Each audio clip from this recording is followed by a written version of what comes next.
Hello, podcast people. This episode looks at Donna Adelson and the statement she made this week in court at her sentencing. A bizarre old statement. It's a recording of a live episode that I did, so you can get involved in the live chat that you'll hear me talk about. But if you do have any comments, do let me know on this platform if you can, or get in touch on social media and let me know your thoughts. Let's get into Donna Adelson Part 1.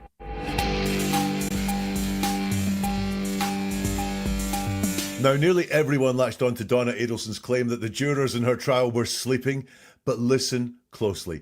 Because in her sentencing statement, something shifts. She starts honouring the victim, Dan Markel, but ends up revealing herself. This grandma was the mastermind behind the murder. I solicited and conspired with other people to have Danny killed. And the people who did this are exactly where they deserve to be.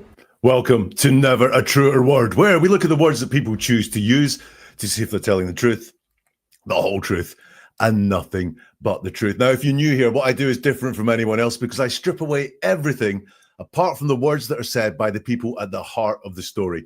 Then I use my process of statement investigation to give you the key to see where deception could be happening, where the truth is, and the motivations of the person talking as well. It's a process that I use with investigators, with corporate clients, and with the media to get a deep understanding of what is really being said. And this episode is live. And the reason I'm live is so that you can get involved. Do get involved in the live chat with your thoughts, your comments, any questions that you have as well. I think I'm going to do something different in this episode. Towards the end, we will go members only so we can have a more relaxed chat about Donna Adelson. But if you're on the replay crew or you're listening on the podcast, then do get involved, drop your comments as well, because it's always interesting to hear what you guys have to say. So we're looking at Donna Adelson. Donna was in court this week for her sentencing, and she had people speaking towards her character. She was speaking herself, gave a statement in in her defense, in mitigation. It was supposed to be of what was going on. And what I learned this week is when people hear Donna Adelson talk, they think of me. Not exactly how I thought my life would pan out, but hey, there we go. It's it's a nice thing, I think. So we're going to look at what Donna Adelson said in her statement when she was being sentenced. Now, this is part one of two. We're going to split this one over two episodes. So part one live right now, or if you're in replay, it's live there.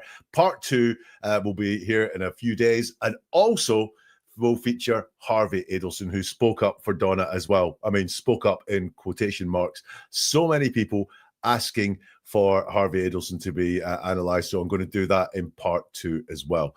Now, for this one to work best, it's going to mean we have to watch the first half of what Donna's statement said so that we can actually analyse properly what she says basically at the start of it. So settle back and be ready to be mad if Donna Adelson makes you mad, and listen to this.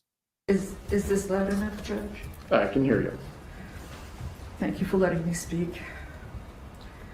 My son-in-law, Dan Markel, was a fine and decent man. He was well-educated and passionate about his career. He was a good son-in-law, but more importantly, he was a caring and loving father. On July 18th, 2014, his car was followed, leaving his home. It should have been just like any other day, an ordinary day in the life of Ben and Lincoln's father, but it wasn't. He didn't know when he left his boys off at daycare that would be the last time he would see them, and the last time they would see him. He didn't know when he went to the gym afterwards that would be the last time he would exercise. And he didn't know when he drove home that his life would end within minutes. Danny wasn't just being followed, he was being hunted. He was brutally murdered in broad daylight, sitting in his car, in his garage, by vicious killers. I cannot imagine the terror he felt when he saw a gun pointed at him through the window of his car. I cannot conceive of his heroic efforts to stay alive during the hours after the attack. Danny died in the early morning hours of July 19th. His death is a loss to his children, his parents, his sister, all of us in his family, his friends, his colleagues in the legal community, and to his students at FSU Law School. Danny's boys each have a photo of themselves with their Abba, their dad, beside their beds. They grew up kissing the framed photo and saying, "Good night, Abba, I love you." But pictures and memories are all they have because cruel, cold-hearted people took him from all of us who loved him. My heart was broken when Danny died. My grandsons were going to grow up without the father who loved them. I wondered, how could we help these boys through this trauma? It was then that my husband and I knew that the best way to honor Danny's memory would be to share with these children an abundance of love, the love that Danny would have given them if he were alive. It is interesting how the state can't make up its mind about who is what they call the, quote, mastermind behind this murder. In both of Catherine Magbanaw's trials, the state claimed she was the mastermind behind Danny's murder. In my son Charlie Adelson's trial, they claimed he was the mastermind. And now in my trial, they claimed that I, this grandma, was the mastermind behind the murder. I had no idea that other people planned to cut Danny's life short. And the people who did this are exactly where they deserve to be. But I had no knowledge that this horrible, evil act was going to take place. If I had become aware of this plan before Danny was murdered, I would have stopped it. With not one iota of actual evidence, the state convinced a Tallahassee jury that I solicited and conspired with other people to have Danny killed.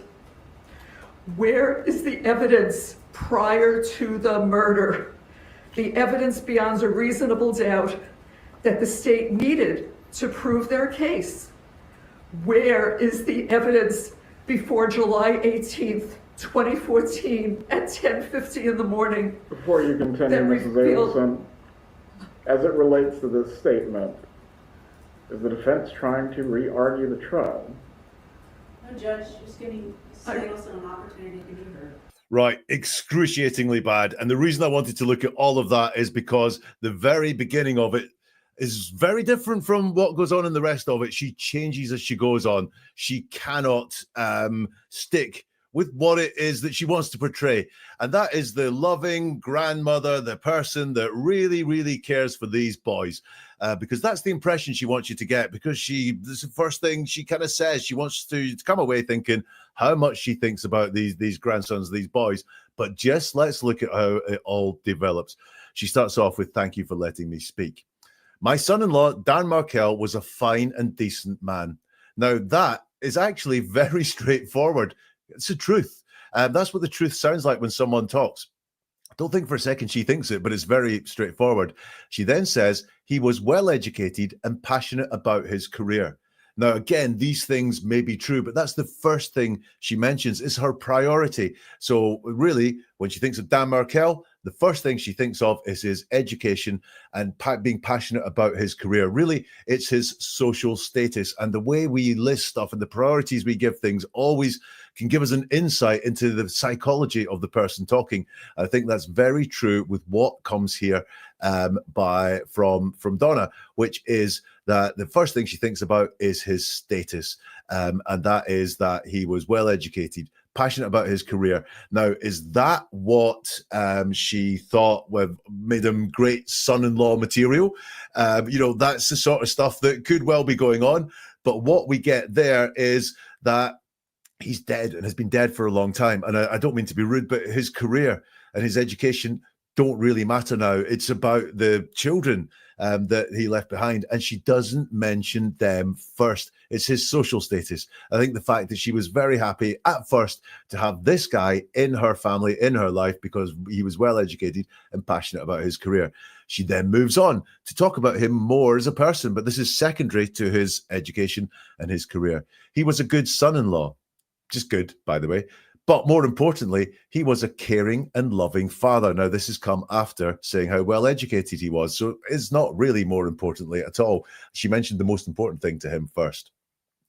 On July the 18th, 2014, his car was followed, leaving his home. And we have no person, we have no actor in that state. His car was followed. It's not him that was followed, by the way. It was his car that was followed. That's an interesting way of looking at it, because it wasn't Dan who was followed. It was his car. Those could be the words of someone on the inside of the job. You know, you got to follow his car. Here's the details of his car. Here's the make of his car. Here's the reg of his car. Wonder where they would come from. Her daybook. So this is really, those are the words of someone on the inside. His car was followed, and no one being mentioned in there at all. Just his car was followed, leaving his home. It should have been just like any other day, an ordinary day in the life of Ben and Lincoln's father, but it wasn't. So the attributes of the father come last, and it's passive and distance. And then she talks about what he didn't know a lot. He didn't know when he left his boys off at daycare that that would be the last time he would see them, and the last time they would see him. And he didn't know when he went to the gym afterwards that it would be the last time that he would exercise. And he didn't know when he drove home that his life would end within minutes. This repetition of what he didn't know. However, someone did know. And that is really what this is getting at there. He didn't know these things, but someone did know. Now, if she wasn't involved, I understand that the killers, the people that pulled the gun, they did know. But once more, this is coming from the wording, from the viewpoint of someone who knows about how this was all planned, how this was all done. And listen, also, he didn't know when he drove home that his life would end within minutes. Well, it didn't. To all intents and purposes, it did, because he died afterwards as a result of what happened on his driveway. However, his life didn't end within minutes. We've got scant regard there for the truth of the story there from Donna. You know, she wants to appear empathetic. She wants to appear like, you know, really warm there. However, she just can't do it. Danny wasn't just followed. He was being hunted. He was brutally murdered in broad daylight, sitting in his car in his garage by vicious killers. Now, she's just attempting to turn up the drama here. The fact that it happened in broad daylight or not doesn't make it any less horrific. It makes it more dangerous for the killers. It makes it more dangerous for them to do it in broad daylight. So again, she's talking from the mindset of someone inside this job. And he was being hunted. Well, he was being followed. He wasn't being hunted. They'd already found him. That's not what hunting is, Donna, but she just wants to turn up the drama. And a really interesting exchange with someone on social media today who wondered if this section was to be cruel to the Markells, to really heighten and tell them what had happened to their son. I don't know the answer in that one. It wasn't something I picked up when I did it, but I'm really open to the possibility there. She then continues, I cannot imagine the terror he felt when he saw a gun pointed at him through the window of his car.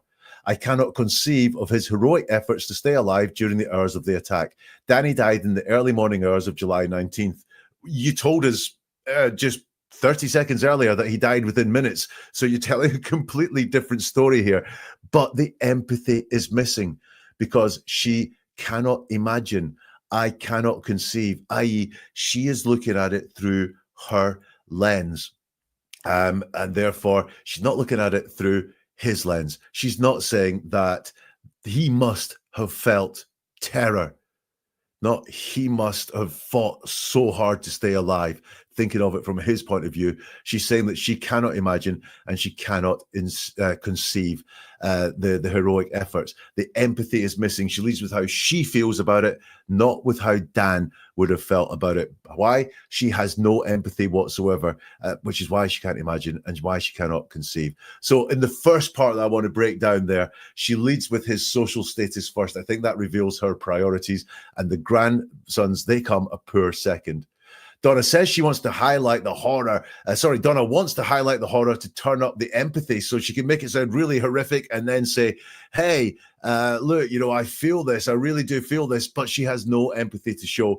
But there's lots of factual things in there as well. And don't forget, when we're being deceptive and misleading and manipulative, staying factual really works for us, because being factual is a hell of a lot easier than telling a whole load of lies. So let's have a look at that first section there, and let's see what some of you were saying.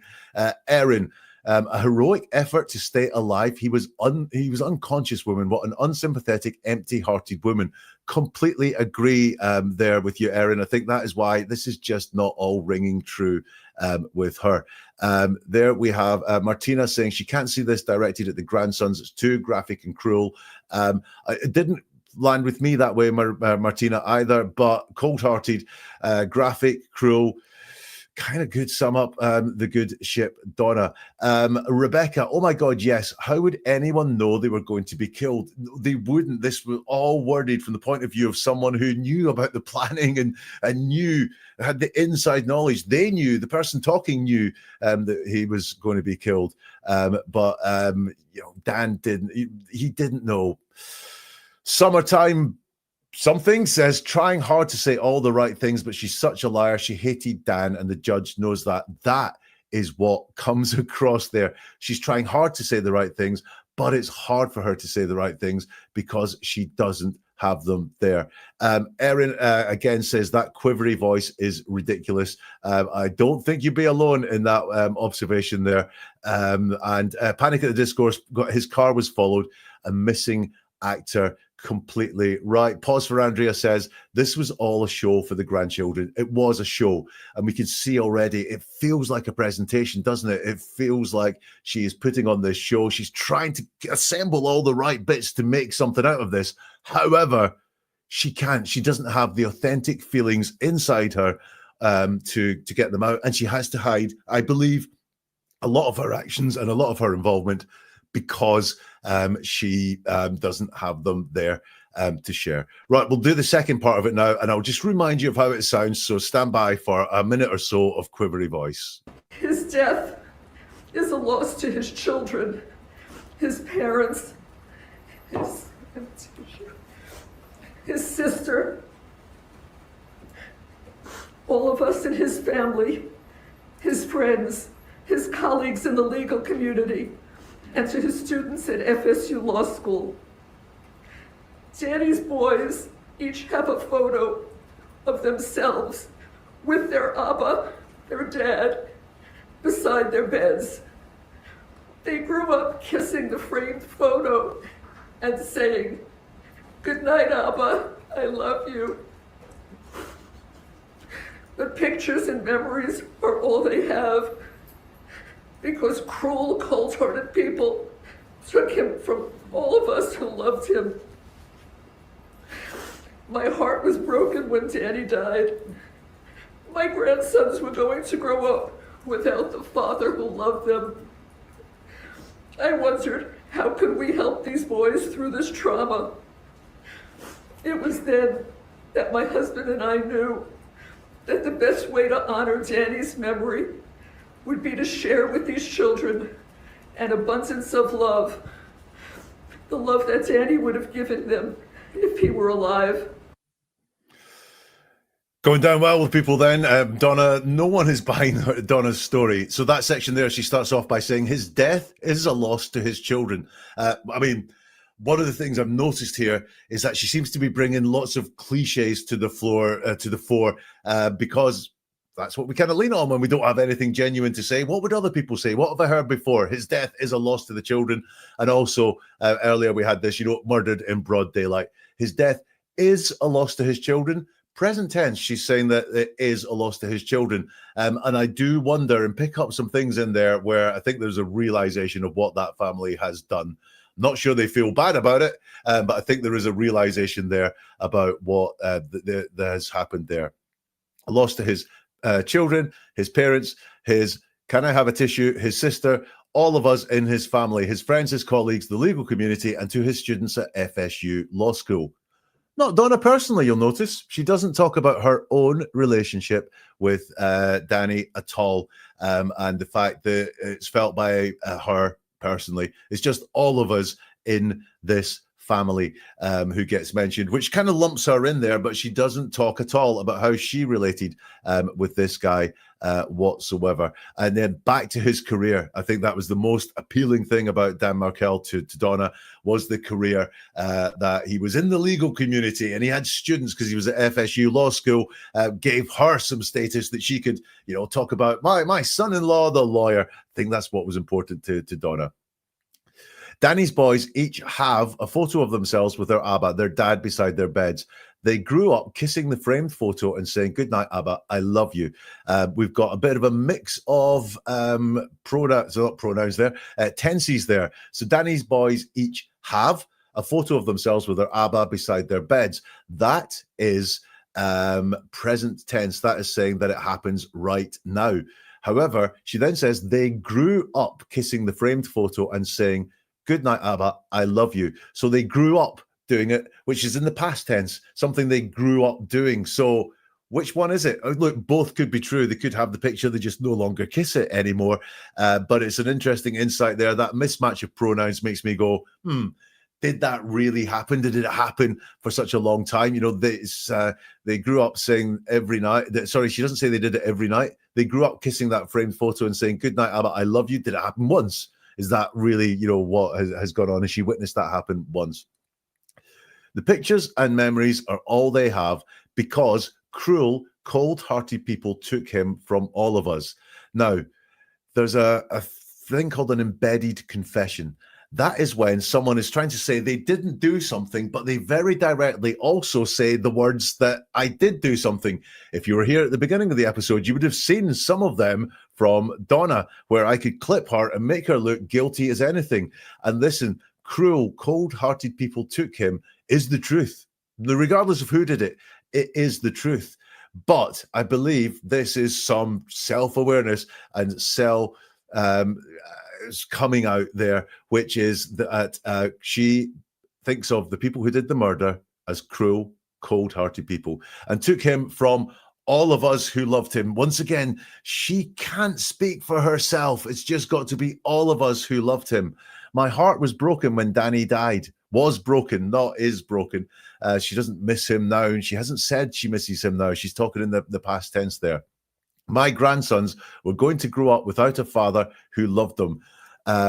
It's very persuasive there. I think growing up without a father would be enough, but without a father who loved them is overdoing it all there. So her heart's really broken for her grandsons. It's not for us, not for herself. You'll notice there, my heart was broken when Danny died because the grandsons were going to grow up without a father. She doesn't say again how it affected her.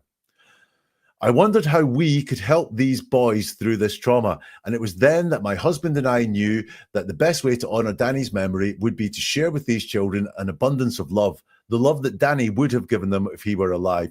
Now, this could all be true, but it feels really authentic. It's like a page from fiction. It was at that point that me and my husband knew that what we should do is, so it does feel really inauthentic. And again, she doesn't feel it if it didn't even happen. It's much harder to verbalize. You'll notice, by the way, in all of what we've seen so far, and I'll tell you, in all of the statement from start to finish, Wendy Adelson is not mentioned by mother Donna Adelson once.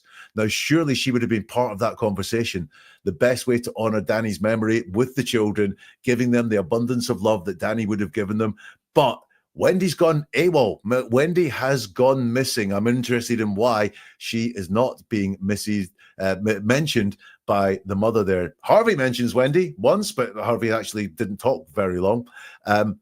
Now, I think we've got something called a personal definition at play here as well. Now, an abundance of love sounds amazing, doesn't it? An abundance of love sounds really good.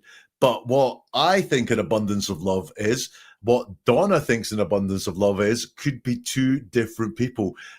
You might think it's brilliant, but she might think that you might think that what she describes as an abundance of love is smothering or controlling. We know that her actions afterwards were smothering, controlling, and overly protective of those people as well. So in that section there, look, Donna states nothing of her personal thoughts or feelings on Danny. She just cannot bring any of those out at all. And her stories of the boys coping and deciding to love them, they feel forced. They don't hang together well for me at all. Let's have a look and see what you guys are saying in the chat. Summertime says she thinks her love is equal to their father. Unbelievable ignorance. Do you know what? It's a really good point. No qualification around that at all. You know we can't make up for the love or we can't replace him, but we'll try our very best for them. But no, she does have this unbelievable ignorance and arrogance as well, I think, showing through there. Panic at the Discourse, cruel, cold-hearted. Well, she has a level of self-awareness. I really think she does there, or certainly a level of awareness. I'm not sure if it's even conscious awareness there, but she is describing herself there with cruel and cold-hearted. Brennan Ock, she took his name from them. It doesn't get any more hateful. Yeah, lots of things that Donna won't mention there, things that are missing in her statement that lots of people have some issues with. Erin Chase, her focus is status and money. I think we've absolutely seen that in how she describes Dan Markel through his job, through his career first, through being in the legal community. Yeah, that's where her focus is.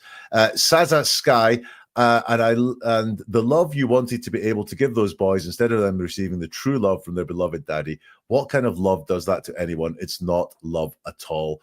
Think you've got that there. Saza also says, once you've called someone the name she did, which she did, and we saw in the trial some of the testimony, she's an idiot.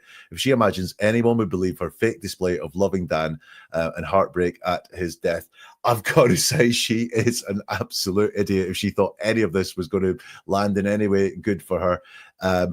Also, we have Afton saying, even there, not his children lost their dad, or more accurately, I stole their dad from them. Yeah, her way of wording things just gives away exactly what she has there. And Rebecca says a bizarre statement, which was going back to talking about fighting heroically as opposed to how he cowardly succumbed to his murder.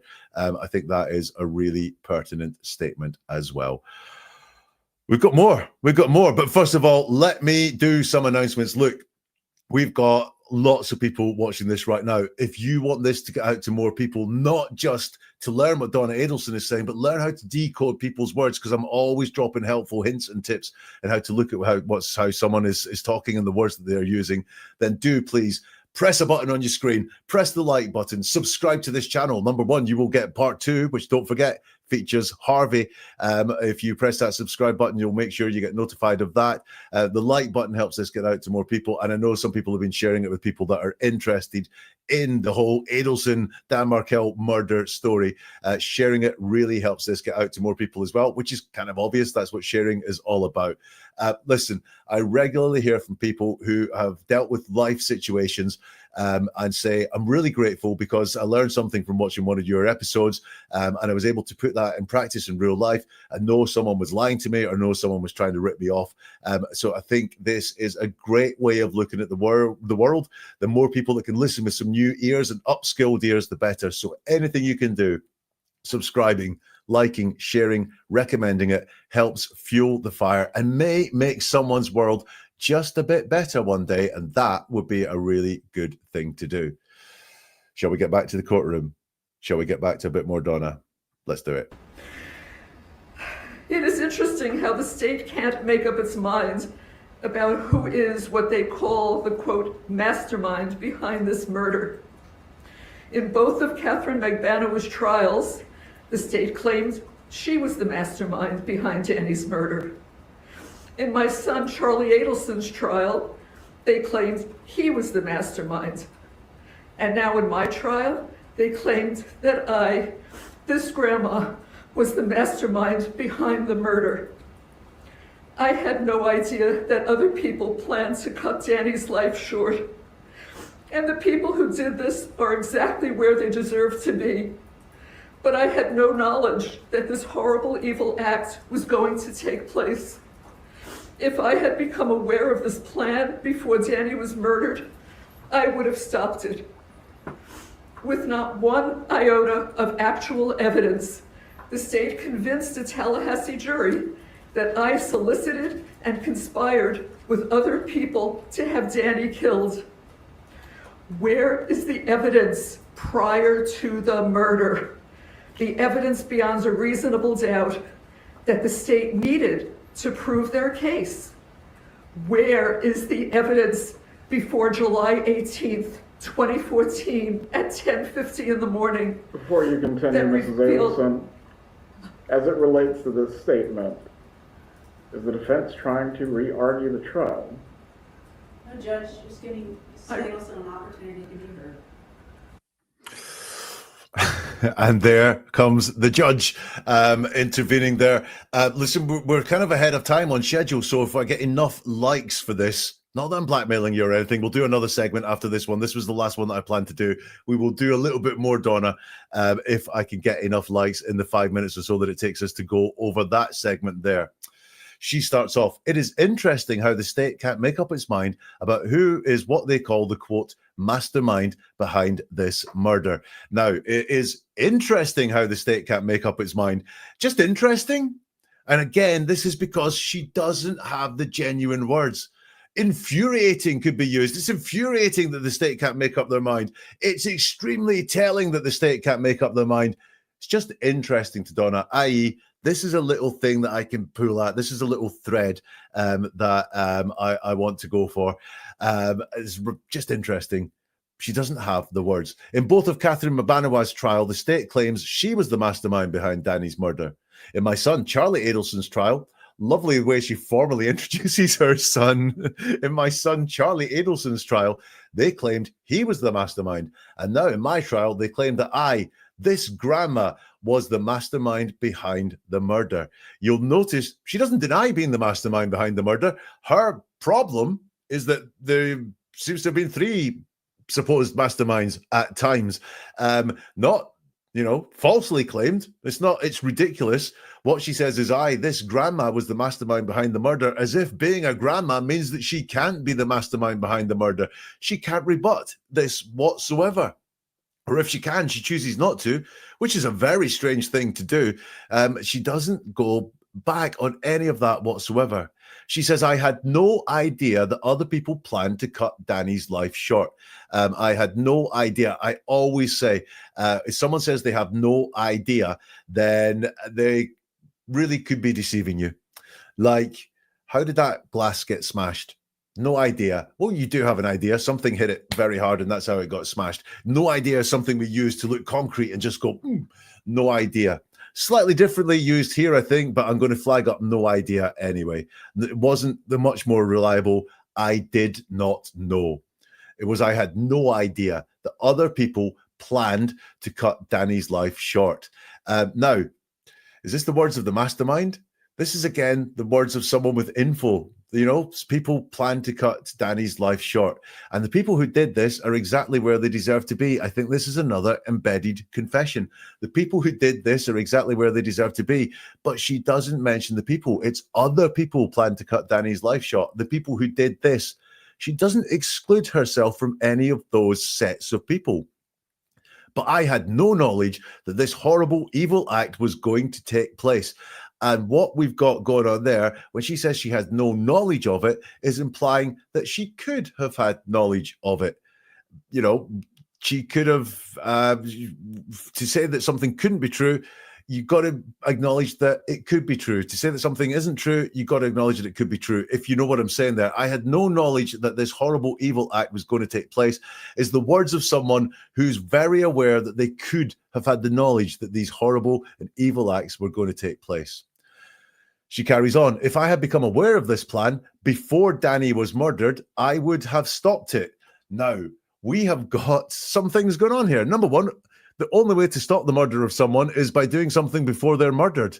If I had been aware of this plan before Danny was murdered, I would have stopped it. She's trying too hard to say she was not aware of the plan before Danny was murdered. But what she's also saying is she was aware of the plan after Danny was murdered, because she's drawing a distinction between the two things there. Did she phone the police and tell them? No, she didn't. So that's not great either. If I had become aware of this plan before Danny was murdered, I would have stopped it. But also, how? just take her story at face value for a second. Her son Charlie was paying people to murder Dan Markel because Charlie was really hacked off at Dan Markel and wanted him out of Wendy's life. And he was paying bad people to do this. She would have stopped it. How? Well, really easily. She had a lot of power. She's saying there, I had a lot of power over my family. That is what is explicitly in her words there. She had a lot of power in the family. She had the power to stop this happening. Then she goes on to the pity party stuff. With not one iota of actual evidence, the state convinced the Tallahassee jury that I solicited and conspired with other people to have Danny killed. With not one iota of actual evidence. So it's actual evidence, by the way. It's not just evidence. It doesn't have to be just mere evidence. It's got to be actual evidence. The state convinced a Tallahassee jury that I solicited and conspired with other people to have Danny killed. Now, that is all true. The state did convince a Tallahassee jury that I solicited and conspired with other people to have Danny killed. It's also true if she's guilty. It's true if she's not guilty. It's just a meaningless phrase going out there. And we've got another one of those embedded confessions. I pulled it out there. She says, I solicited and conspired with other people to have Danny killed. She says the bad thing. She's not frightened of saying it. It's a very natural word there. I solicited and conspired with people to have Danny killed. Then she says, where's the evidence prior to the murder? Saying previously, just go back and look at it, with not one iota of actual evidence. And then she says, where's the evidence prior to the murder? So she's acknowledging here that there was evidence after the murder. She's all over the place with her denial here, because now what she's saying is there was evidence after the murder. Where was the evidence prior to the murder? Now, I started off this by saying I only look at the words that people use, but listen, I've watched the trial and I saw the evidence prior to the murder. I saw that evidence. So there was evidence prior to the murder, but also you're saying there was evidence after the murder. The evidence beyond a reasonable doubt that the state needed to prove their case. Where is the evidence on July 18th, 2014 at 10:50 in the morning? Now, look, she's not saying there is no evidence. She's only asking where it is. Once more, she's saying there could be evidence. You just haven't found it. She's not saying there is no evidence. She's saying, where is the evidence? So she probably, I think this is the words of someone who really feels like they had quite a smart plan. All right, it's all going to hell in a handbasket right now because they are facing life in jail. They've been found guilty of it. But I do think that what she's got going on there is she still wants this element of smart. She still wants to say, you couldn't find the evidence. Where is the evidence? It exists. Where is it? And then she gets pulled up by the judge. So here, it's technical. All of that is very technical. It's not a denial of guilt. It's about the court process that went on and not the fact that she didn't do it. It's emotion-free. She doesn't even describe any anger or lack of justice or anything like that, even though she's talking about that there. But look, the boys have gone missing. She doesn't desire justice for Dan or for the boys, because she doesn't bring in here at all the fact that if she is being wrongly convicted of this, that means that there is no justice for Dan or for the boys, because the real killer, the real mastermind is going free. And, you know, the boys will have to live with that forever. But she doesn't mention any of that. Listen, the live chat has been going mad. Let me just find some of your comments to share. Sansa, I would have slept too, Donna. There was just overwhelming evidence. Yeah, there was. Panic at the Discourses says, I feel iota should be in the superlative list. Like, absolutely, and 100%. I agree with you as well. I think it's one of those absolutes. There's not one iota of actual evidence. Trying really hard, Panic, I think. Catherine says, Donna confesses the power to stop the murder. I think that is very, very big in there. She doesn't realize she's doing it, but she's saying if she had the power to do it, she also the power to stop it. She really is also saying she had the power to do it. Rebecca, I think she honestly believes she is innocent. She lives in dream world. I think we'll come to why that is, Rebecca. I think you will see why she thinks she can say that. Saza says, if she had become aware of this plan, she would have stopped it. She must have had awareness to even say that. Completely agree there. And Martina, she thought she was too far removed from Charlie's low-life girlfriend and her criminal connections. Not me. I don't know people like that at all. Yeah, not socially acceptable to know people like that at all. A couple of things from Afton, who says, my BS meter is blaring, which is, I think, what a lot of people are feeling, Afton. Erin says, I had no idea, I had no knowledge. That is something from earlier where we think that is revealing that she did have ideas and she did have the knowledge. Who do we have here? This is the other half dozen. The best way to honor Danny's memory would have been to make sure the boys spent loads of time with their family. Yeah, the best way to honor Danny's memory would have been not to kill him at all, frankly. Rebecca, why do you think this isn't a big story in the UK?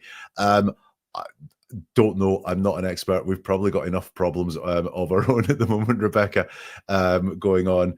Hello, Shiny says, I can't imagine all this storytelling before the hit. But sorry, I can imagine all this storytelling before the hit, but said in a different tone, more exciting. He won't know what's hit him. Laugh, laugh. I agree with that. I really think that is what has been going on there. Now, I said I did have some more to do. I will do one more, Donna. Afton says, what I really want is Harvey. Harvey will come shortly, Afton. Don't you worry. But let's get one last bit of Donna Adelson. So this is after the judge has interjected, and now he's going to let her continue. Mrs. Adelson, you certainly can continue.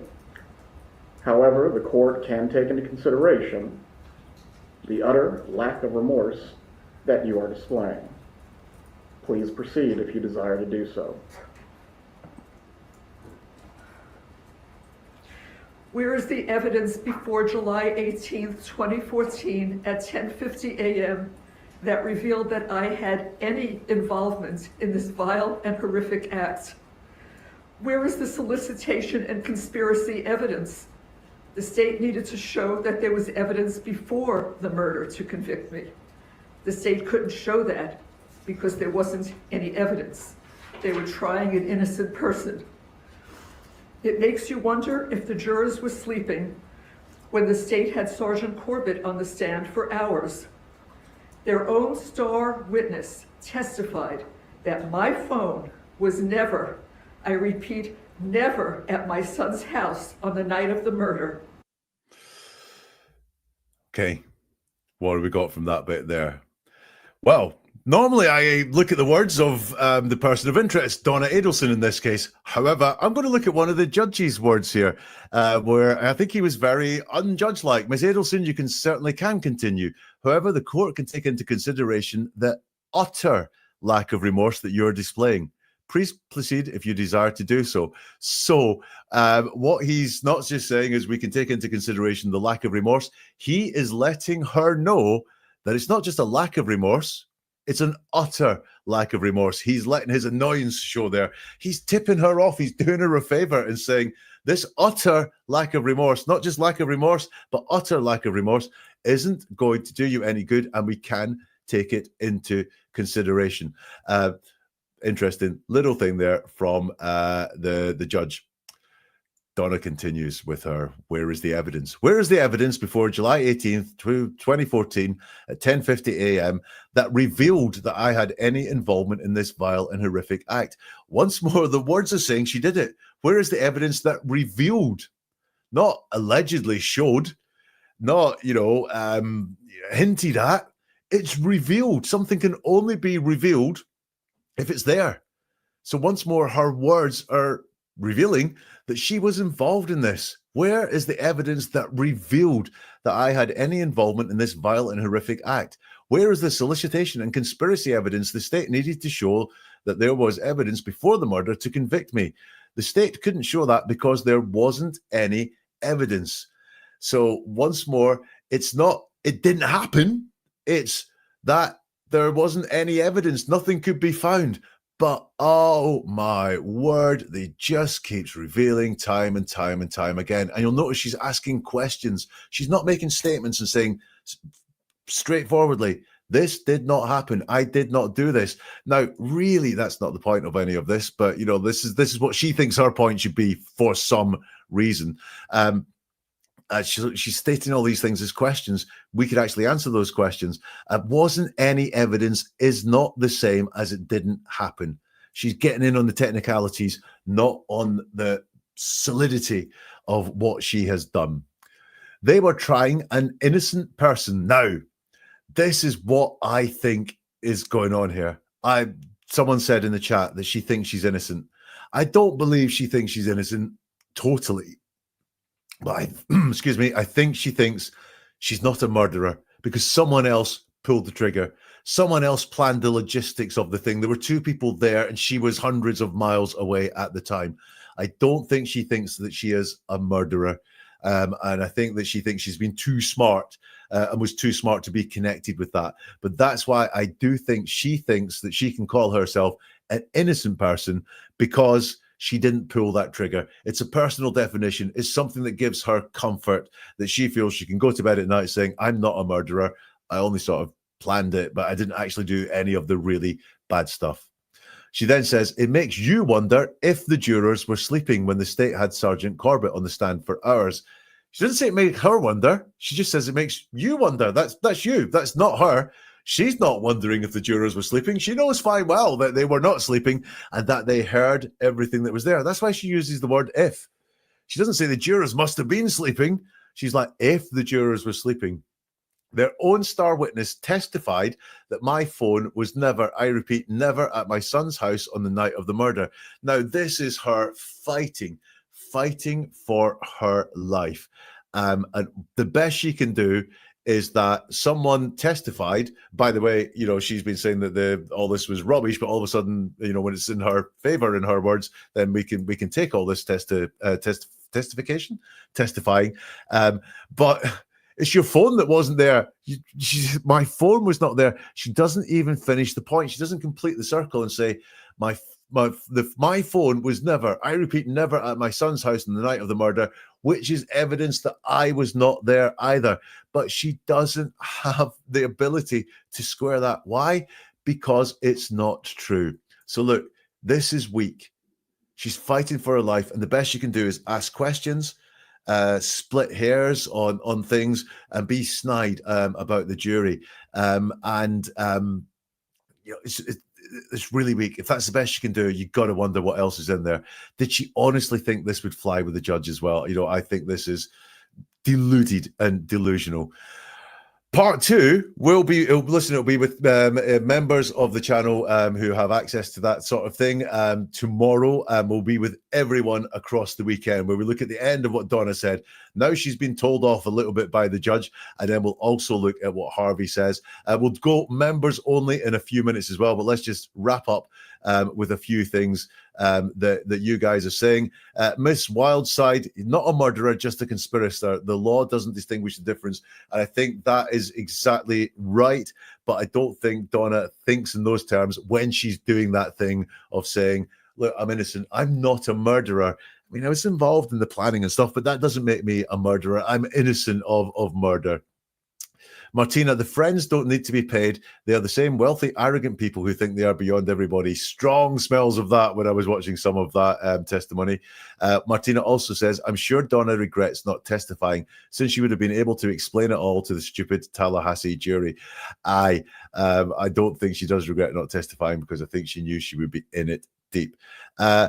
Lucy Luna says, okay, nobody wants to say it, so I will. I think her friends were paid to like her. I mean, very possibly. Saza, your own stupid text, stupid Donna, is what shows you and Harvey were outside Charlie's house with the laundered hit money, you imbecile. She thinks that the judge is not going to notice that for some reason. Panic at the Discourse, her phone wasn't outside, but was she? Donna does not make that the difference at all. She just picks up where she left without remorse. Yeah, the lack of remorse. She didn't even try and put any in there at all, did she? Right. It's just been wild.